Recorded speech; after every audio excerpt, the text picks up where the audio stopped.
Hi, this is Vicki, and welcome to the Profit Builder blog. So glad that you're joining us today. And I'm recording this blog from a bit of a different location as I'm on the road, and it's in a hotel room. And so I wanted to just explain a little bit about the weird background. So today's blog is about a topic that came up when I did a survey last week of managers and leaders. I asked the question, what's one of the biggest challenges that you face today as a leader? And 45% of the people responded that their biggest challenge was finding A players to come and work for them. And it reminded me that this is a topic that seems to be very alive and vibrant these days, where I hear from a lot of people, hey, it's really difficult to find good people to come and work for me. And it kind of makes me think about back in 2009 when the conversation was, hey, it's hard to find good work, and it's hard to find projects that people are going to hire us for. As it did then, and it does for me now, it begs the question, well, there's still people out there working who are great people, and there's still projects that are being done. And so how can we as business owners look at how do we be the company that great people want to work for and great clients want to hire? That whole thought got me thinking about a conversation I had with an associate of mine named Peter, who last year when I was teaching a webinar about how to get your team to take more ownership, he happened to be on the webinar. And at some point he stopped and he said, hey, can I share something? And I said, yeah, sure. And he said, you know, the thing that I've learned is that if we want to attract great people to work with us and build a culture where great people want to work, then we have to build great companies. And that when we have the systems and the process and the practices and the discipline to build a great company, then better people will want to come and work for us. And he said, that's exactly what happened for me.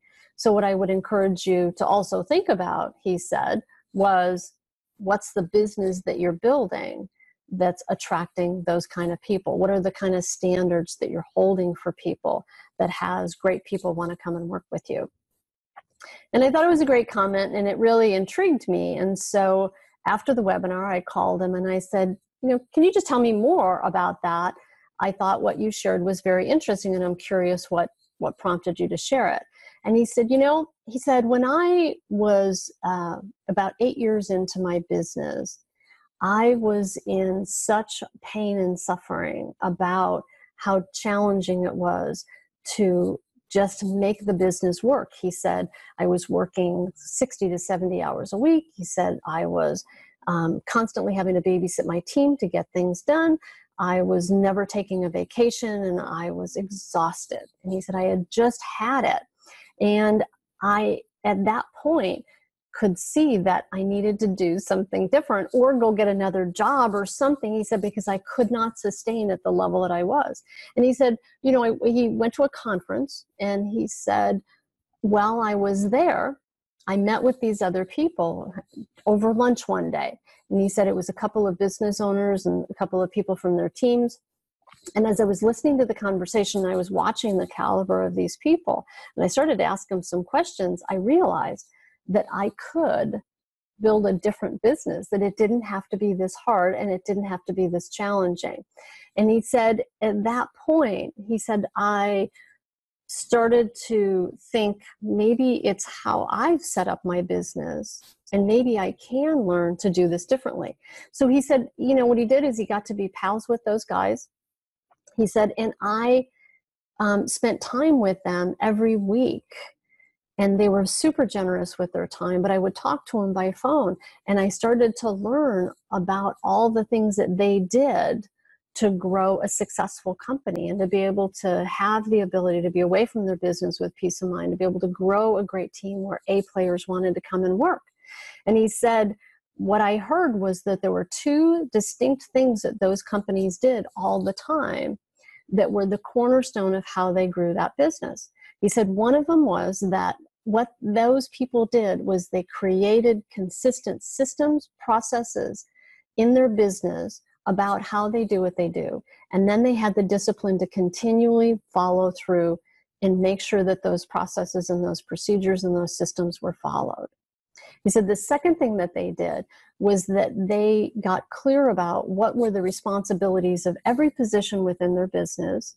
And then they started managing people. No longer were they babysitting and managing tasks, but they started managing people by results. And he said, those two things stuck out for me. He said, and every person I spoke with, he said, there was a group of like 4 or 5 guys, he said, that I would talk to on a, kind of a regular basis and check in with them. And they had been willing to coach me basically through my learning about how do you build a great business and take it from that suffering where I was up to the next level where we became a great company. We've developed a business where the best of the best want to work, and that we are pursued by great people to work for us and for us to work for them. And he said, and it's completely transformed and changed my life. He said, I work less than 40 hours a week now. He said, I take over 5 weeks of vacation off a year. He said, great people are calling me in this market to come and work for me. And he said, and the other thing, he said, I love what I do more than I've ever in all of the time that I've been in business. And he said, it took time. It wasn't like it was overnight. He said, I just worked on it week in and week out, day in and day out. But I eventually, slowly but surely, he said, a number of my guys rose up. Some of them left because they didn't really, that wasn't what they were interested in. They didn't want to be upping their game. But when we all upped our game, our business became stronger. We became more efficient in production. We were having more fun. He said, my entire team loves working in this company. And it's part of why people look to us to come and work for us. But he said, what it took was my developing that discipline. He said, that was one of the really key things for me that made all the difference in the world. And I loved hearing what he said, because I have seen this. I've seen this over the years again and again with businesses that have been the most successful are those that have that discipline to have a solid set of systems, processes, and the discipline to follow them. And also that they hold their team to a higher caliber of result, not task, which allows them to not babysit. And as we were talking, one of the other key things that showed up as a distinction, and this is something that I have found has been instrumental in my life, and Peter shared that it completely transformed his life as well. And it was this one simple little practice: keeping agreements, doing what you say you're going to do when you say you're going to do it. And one of the things that he said that I loved was he said, when we started that discipline, he said, it was not easy. He said, but what I noticed is that we built a reputation of being able to be a business that could be trusted and be a business where there was more rigor in our team, and we became way more efficient because we did that. So I invite you to look at where maybe you can make that shift in your business. I have to tell you, it completely transformed my life when I started keeping agreements and doing what I said I was going to do. And there's a few tips I have for you about how to do that, because it's definitely easier said than done. And we're not talking about being perfect. This isn't about some false standard that we're talking about. We're simply talking about a set of practices. So here are some tips that might help you to start to do this for yourself and to do this with your team. One is stop making agreements that you can't keep. We have a tendency to want to be a yes and to say yes when in reality we can't really do what we say we can do by when we say we can do it. So give some more thought to, before you say yes, is that really a promise that I can keep? The second thing is to start to make agreements that are time-driven and explicit. So I'm going to have this done by this specific date, so that you can start to give yourself more parameters to be able to work within. Now, that might seem confining, and truthfully, it's actually very freeing. When you start to make agreements that are time-driven, what it does is it starts to remove that never-ending to-do list that rattles around in our head or maybe on a piece of paper that creates that overwhelm. And I know for me that when I don't have explicit agreements, but I have a lot of open-ended, non-specific agreements, I end up having that just be a constant worry. And they can keep moving, right, on the list, which means they don't get done.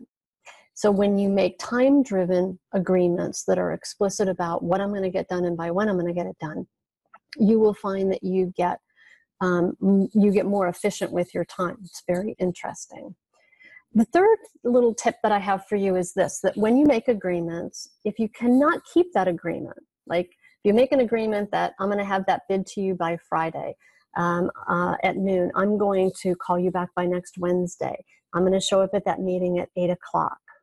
Those are some really common agreements that we have a tendency to make, right? If you can't keep the agreement, renegotiate it before it's a broken agreement. So simply call somebody and say, hey, I'm going to be 5 minutes late, my apologies. Or can I get that to you at 3 o'clock instead of noon? Will that work for you? Doing that starts to build an identity of somebody who doesn't have broken agreements. So it's not about being perfect, but are you managing your agreements in a way that has integrity and builds your identity of somebody who can be trusted? Doing those things and managing agreements can be one thing that you can start to do right now that can help you start to build a stronger, better business. And if you implement that with your team, it's also a way to start to build the caliber of people who work for you, where you start to rise up the level of accountability and the level of professionalism in what you do and who you're being as individuals and as an organization, which will also have people trust you more and want to work with you more. And that's one of the ways that you can start to attract A players to work with you. I hope this has been helpful in helping you in growing, thriving, and prospering in your business. And until next time, I wish you all the best.